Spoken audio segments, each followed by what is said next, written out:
ਅਗਲੀ ਖਬਰ ਦੇ ਵੱਲ ਚੱਲੀਏ ਤੇ ਅਗਲੀ ਖਬਰ ਜਿਹੜੀ ਆ ਉਹ ਇਸ ਵੇਲੇ ਜੋ ਮੌਸਮੀ ਹਾਲਾਤ ਬਣੇ ਹੋਏ ਨੇ ਖਾਸ ਕਰਕੇ ਵਿਜ਼ੀਬਿਲਟੀ ਨੂੰ ਲੈ ਕੇ ਉਹਦੀ ਬਾਬਤ ਹੁਣ ਅਮਰੀਕਾ ਦੇ ਵਿੱਚ ਕੁਛ ਥਾਵਾਂ ਇਹੋ ਜਿਹੀਆਂ ਨੇ ਜਿੱਥੇ ਥੋੜਾ ਆਸਾਨੀ ਦੇ ਨਾਲ ਸਾਹ ਲੈਣ ਦੀ ਜਿਹੜੀ ਪੇਸ਼ੇਨਗੋਈ ਆ ਉਹ ਕੀਤੀ ਗਈ ਹੈ। ਪਰ ਦੱਸਦੇ ਆ ਕਿ ਜਿਹੜੇ ਕੈਨੇਡੀਅਨ ਜੰਗਲਾਂ ਦੀ ਜਿਹੜੀ ਅੱਗ ਆ ਉਹ ਗ੍ਰੇਟ ਲੈਕਸ ਤੋਂ ਲੈ ਕੇ ਮੱਧ ਅਟਲਾਂਟਿਕ ਅਮਰੀਕਾ ਦੇ ਰਾਜ ਤੱਕ ਦੇ ਜਿਹੜੇ ਸੰਯੁਕਤ ਰਾਜ ਦੇ ਜਿਹੜੇ ਕਈ ਖੇਤਰ ਆ ਉਹਨਾਂ ਦੇ ਵਿੱਚ ਧੁੰਦਲਾ ਆਸਮਾਨ ਉਹਨਾਂ ਨੇ ਕਰ ਦਿੱਤਾ ਹੈ। ਹੁਣ ਮੌਸਮ ਦੀ ਸੇਵਾ ਦੇ ਨਾਲ ਜੁੜੀ ਏਜੰਸੀ ਨੇ ਕਿਹਾ ਹੈ ਕਿ ਸ਼ੁੱਕਰਵਾਰ ਨੂੰ ਖਾਸ ਤੌਰ ਤੇ ਮਿਸ਼ੀਗਨ ਦਾ ਉਹਨਾਂ ਨੇ ਚਰਚਾ ਕੀਤਾ, ਓਹਾਈਓ ਦਾ, ਉੱਤਰ ਪੂਰਬ ਤੇ ਮੱਧ ਅਟਲਾਂਟਿਕ ਦੇ ਵਿੱਚ ਫੈਲੇ ਜਿੰਨਾ ਵੀ ਦੇਸ਼ ਦਾ ਖੇਤਰਫਲ ਆ ਉਹਦੇ ਵਿੱਚ ਉਹਨਾਂ ਨੇ ਕਿਹਾ ਹੈ ਕਿ ਆਸਮਾਨ ਧੁੰਦਲਾ ਰਹੂਗਾ, ਸੰਤਰੀ ਰਹੂਗਾ ਤੇ ਮਾੜੀ ਦਿੱਖ ਰਹੂਗੀ। ਪਰ ਨਾਲ ਹੀ ਉਹਨਾਂ ਨੇ ਲੋਕਾਂ ਨੂੰ ਇਹ ਵੀ ਕਿਹਾ ਹੈ ਕਿ ਤੁਸੀਂ ਜਿਹੜੇ ਲੋਕ ਬਾਹਰ ਜੋਗਿੰਗ ਕਰਨ ਦੇ ਸ਼ੌਕੀਨ ਨੇ ਜਾਂ ਬਾਹਰ ਕਸਰਤ ਕਰਨ ਦੇ ਸ਼ੌਕੀਨ ਨੇ ਤਾਂ ਉਹ ਕਹਿੰਦੇ ਕਿ ਹਲੇ ਤੁਸੀਂ 24 ਤੋਂ ਲੈ ਕੇ 48 ਘੰਟਿਆਂ ਦੇ ਦਰਮਿਆਨ ਜਿਹੜਾ ਇਹ ਕਸਰਤ ਬਾਹਰ ਕਰਨ ਤੋਂ ਜਾਂ ਬਾਹਰ ਕਿਸੇ ਵੀ ਤਰ੍ਹਾਂ ਦੀ ਭੱਜ ਨੱਠ ਕਰਨ ਤੋਂ ਤੁਸੀਂ ਗੁਰੇਜ਼ ਕਰੋ।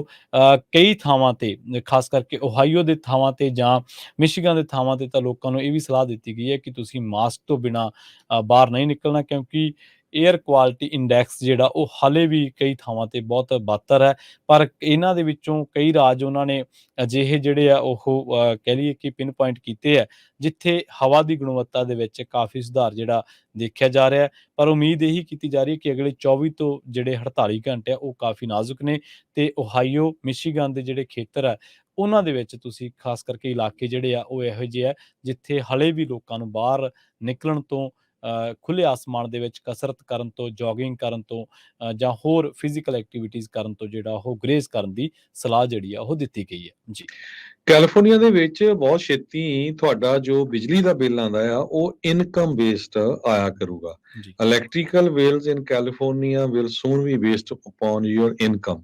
ਜੀ ਜੋ ਸਪੋਰਟਰਸ ਆ ਉਹ ਕਹਿੰਦੇ ਆ ਵੀ ਪ੍ਰੋਗਰੈਸਿਵ ਫਿਕਸ ਰੇਟ ਇਹਦੇ ਨਾਲ ਜੋ ਲੋ ਇਨਕਮ ਵਾਲੇ ਕਸਟਮਰਸ ਆ ਹਾਂਜੀ ਉਹਨਾਂ ਦੇ ਉੱਤੇ ਜੋ ਬਰਡਨ ਆ ਉਹ ਘਟੂਗਾ। ਪਰ ਦੂਸਰੇ ਪਾਸੇ ਜੋ ਲੋਕ ਹੈਗੇ ਆ ਸਿਆਰਾ ਕਲੱਬ ਵਾਲੇ ਉਹ ਇਹ ਕਹਿ ਰਹੇ ਆ ਵੀ ਇਹਦੇ ਨਾਲ ਲੋਕ ਕਹੂਗੇ ਵੀ ਜੇ ਸਾਡੀ ਇਨਕਮ ਘੱਟ ਆ ਸਾਨੂੰ ਸੋਲਰ ਲਵਾਉਣ ਦੀ ਜ਼ਰੂਰਤ ਨਹੀਂ ਹੈ। ਆਪਾਂ એનર્ਜੀ ਜਿਹੜੀ ਆ ਉਹ ਵੱਧ ਵੀ ਵਰਤ ਸਕਦੇ ਆ। ਰਾਈਟ ਨਾਓ ਕੈਲੀਫੋਰਨੀਆ ਦੇ ਵਿੱਚ ਜਿੰਨੀ ਤੁਸੀਂ ਬਿਜਲੀ ਯੂਜ਼ ਕਰਦੇ ਆ ਉਸ ਹਿਸਾਬ ਦੇ ਨਾਲ ਹੀ ਤੁਹਾਡਾ ਜਿਹੜਾ ਬਿੱਲ ਆਉਂਦਾ ਹੈਗਾ।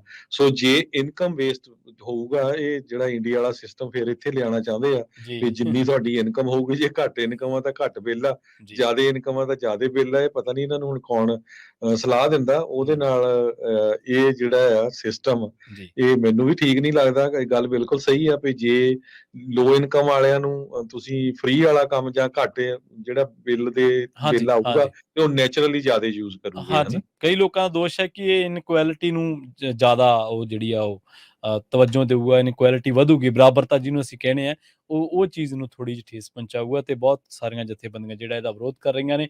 ਕੁਝ ਜਿਹੜੇ ਤਾਜ਼ਾ ਆંકੜੇ ਨੇ ਉਹਨਾਂ ਦੇ ਮੁਤਾਬਕ ਇਹ ਹੈ ਕਿ ਜੇਕਰ 28,000 ਤੁਹਾਡੀ ਜਿਹੜੀ ਆਮਦਨ ਆ ਘੱਟ ਆ ਤਾਂ ਤੁਸੀਂ ਸਦਰਨ ਕੈਲੀਫੋਰਨੀਆ ਦੇ ਵਿੱਚ $15 ਤੁਹਾਨੂੰ ਚਾਰਜਸ ਪੈਣਗੇ। ਇਹਦੇ ਨਾਲ ਐਵਰੇਜ ਕਸਟਮਰ ਜਿਹੜਾ ਅੱਜ ਉਹ ਸ਼ਾਇਦ $49 ਉਹਨੂੰ ਪੇ ਕਰਨੇ ਪੈਣਗੇ ਤੇ ਜੇਕਰ 2 ਲੱਖ ਤੇ ਜਾਂਦੇ ਆ ਤਾਂ ਫਿਰ ਤਾਂ ਤੁਹਾਨੂੰ ਬਹੁਤ ਤਕੜਾ ਟੀਕਾ ਇਹ ਜਿਹੜਾ ਪ੍ਰਪੋਜ਼ਡ ਫਿਕਸਡ ਰੇਟ ਸਕੇਲ ਹੈ ਇਹਦੇ ਮੁਤਾਬਕ ਲੱਗ ਸਕਦਾ ਜਿਹੜਾ ਕਿ $80 ਦੇ ਕਰੀਬ ਵੀ ਜਾ ਸਕਦਾ। ਜੀ ਜੀ।